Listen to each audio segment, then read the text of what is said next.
एकनाथ शिंदे यांचा स्वभाव म्हणजे नेहमी शांत, संयमी आणि आपल्या पक्षातल्या प्रत्येक नेत्याची पाठराखण करणारे मुख्यमंत्री.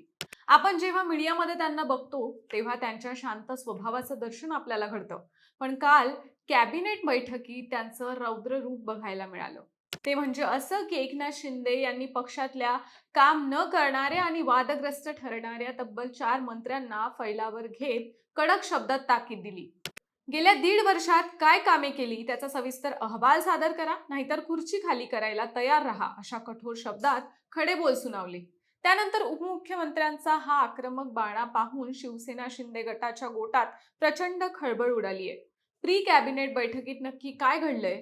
ते कोणते 4 मंत्री आहे ज्यांचं मंत्रीपद जाण्याची शक्यता निर्माण झाली आहे? शिंदे सेनेत नक्की काय शिस्त आहे, हे सविस्तर जाणून घेऊयात या व्हिडिओच्या माध्यमातून.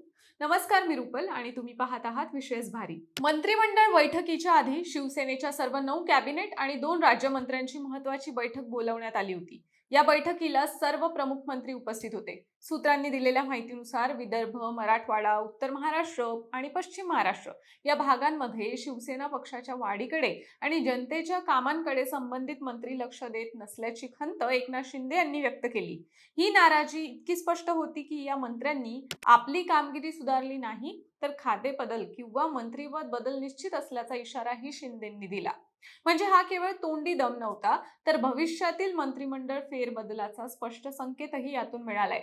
आणखी एका वृत्तानुसार प्री कॅबिनेट बैठकीत शिंदेंनी मंत्र्यांना जनतेची कामे वेळेत करा आणि आपापल्या मतदारसंघावर लक्ष केंद्रित करा, नाहीतर खांदेपालट अटळ आहे, असं स्पष्टपणे बजावलं. एवढंच नाही तर काही मंत्र्यांना शिंदेंनी याच बैठकीत चांगलंच झापल्याची माहितीही सूत्रांनी दिली आहे. आता या बैठकीकडे केवळ पक्षांतर्गत बैठक म्हणून न पाहता मिनिस्टर परफॉर्मन्स रिव्ह्यूच्या दृष्टीनेही पाहिलं जाते. आगामी काळात कामगिरीत सुधारणा न झाल्यास काही मंत्र्यांच्या पदांबाबत निर्णय होऊ शकतो, अशी राजकीय चर्चा आहे. आता ही नाराजी काही नवी नाही. फेब्रुवारी महिन्यात आलेल्या एका वृत्तानुसार महानगरपालिका आणि जिल्हा परिषद निवडणुकांमध्ये आपापल्या मतदारसंघात अपेक्षित कामगिरी करू न शकलेल्या मंत्र्यांवर शिंदे नाराज होते. त्यावेळीही काही मंत्र्यांना त्यांची कामगिरी समाधानकारक नसल्याचा निरोप शिंदेंनी स्वतः वैयक्तिकरित्या दिला होता. जुलै महिन्याच्या शेवटी सुद्धा शिंदेंनी मंत्रालयातील समिती सभागृहात शिवसेनेच्या मंत्र्यांची एक कडक आढावा बैठक घेतली होती. प्रत्येक खात्यातील प्रलंबित प्रकल्प, निधीचा विनियोग आणि रखडलेल्या कामांबाबत शिंदेंनी मंत्र्यांवर प्रश्नांची सरबत्ती केली होती. सूत्र आणि राजकीय वर्तुळातील चर्चेनुसार ज्या मंत्र्यांच्या कामगिरीवर एकनाथ शिंदे यांनी तीव्र नाराजी व्यक्त केली, त्यामधलं पहिलं नाव आहे दादा भुसे. जुलै अखेरीस झालेल्या आढावा बैठकीत शिंदेंनी शिवसेना मंत्र्यांच्या कामाची झाडाझडती घेतली. तेव्हाही सर्वात आधी चर्चेत आलेलं नाव शिक्षण मंत्री दादा भुसे यांचंच होतं. याशिवाय वसई विरार महापालिकेतील एका माजी आयुक्तांच्या नियुक्ती प्रकरणी ईडीच्या कारवाईचे संकेत मिळाल्यानंतर या नियुक्तीमागे भुसेंची शिफारस असल्याचा दावा शिवसेना उद्धव बाळासाहेब ठाकरे गटाचे खासदार संजय राऊत यांनी केला होता, ज्यामुळे भुसेंची अडचण आणखी वाढली. आता शिक्षण विभागातील निर्णय, शिक्षकांचे प्रलंबित प्रश्न, निवृत्ती वेतन, गणवेश वाटपातील वाद आणि विभागातील संथ कारभार यावरून त्यांच्यावर थेट प्रश्नांची सरबत्ती करण्यात आल्याचं सूत्रांनी म्हटलंय. यातलं दुसरं नाव आहे संजय शिरसाट. समाज कल्याण मंत्री संजय शिरसाट यांच्या नाराजी मागचं ताजं कारण म्हणजे दिल्लीतील कॉक्रोच जनता पक्षाचे संस्थापक अभिजित दिपके यांची शिरसाट आणि विधान परिषद सदस्य बच्चू कडू यांनी घेतलेली भेट, जी पक्षप्रमुख शिंदेंना अजिबात रुचली नाही. याशिवाय राष्ट्रवादी काँग्रेसच्या तक्रारीनंतरही शिंदेंनी शिरसाटांना यापूर्वी एकदा तंबी दिली होती, कारण त्यांच्या वक्तव्यांमुळे महायुतीत फूट पडण्याची भीती व्यक्त केली जात होती. तिसरं नाव आहे संजय राठोड. यांच्या भोवती जुना वाद कायम चर्चेत राहिलाय. काही वर्षांपूर्वी एका महिलेच्या मृत्यू प्रकरणी त्यांच्यावर आरोप झाले होते आणि विरोधकांनी त्यांच्यावर सातत्यानं निशाणा साधला होता. या पार्श्वभूमीमुळे राठोड हे नेहमीच पक्षासाठी संवेदनशील आणि जोखमीचं नाव मानलं जातं.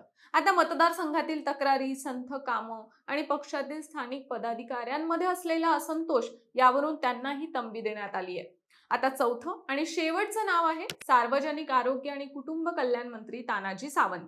सार्वजनिक आरोग्य खात्यातील सावळा गोंधळ, प्रलंबित फायली यावरून त्यांनाही फैलावर घेण्यात आलं.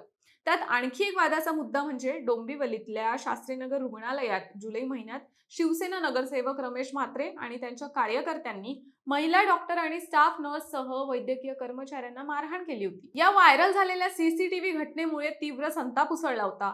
ठाणे हा एकनाथ शिंदे यांचा बालेकिल्ला मानला जातो, पण तिथे सार्वजनिक आरोग्य व्यवस्थेचा बोजवारा उडाल्याच्या तक्रारी सातत्यानं समोर येत होत्या. आरोग्य मंत्री म्हणून तानाजी सावंत यांनी या विभागावर आणि प्रशासनावर योग्य पकड न ठेवल्यामुळं हा संताप अधिक अनावर झाल्याची माहिती आहे. आता प्री कॅबिनेट बैठकीत नेमक्या या चौघांना सामोरासमोर बोलावून सज्जड दम दिला आहे स्पष्ट नसलं, तरीही विविध कारणांवरून शिंदेच्या रडारवर ही चारच नावं असल्याचं वारंवार समोर आलंय आणि याच पार्श्वभूमीवर राजकीय वर्तुळात ही चर्चा बळावली आहे. सध्या केंद्रीय मंत्रिमंडळाच्या विस्ताराची ही जोरदार चर्चा सुरू आहे, ज्या शिंदे गटातील खासदारांना संधी मिळण्याची शक्यता वर्तवली जात आहे. मंत्रिमंडळ विस्तार आणि संभाव्य फेरबदल यांचा काळ जुळून येणं हा योगायोग नाही, तर एक ठरवून आखलेली रणनीती असू शकते, असंही राजकीय विश्लेषकांचं सांगणं आहे.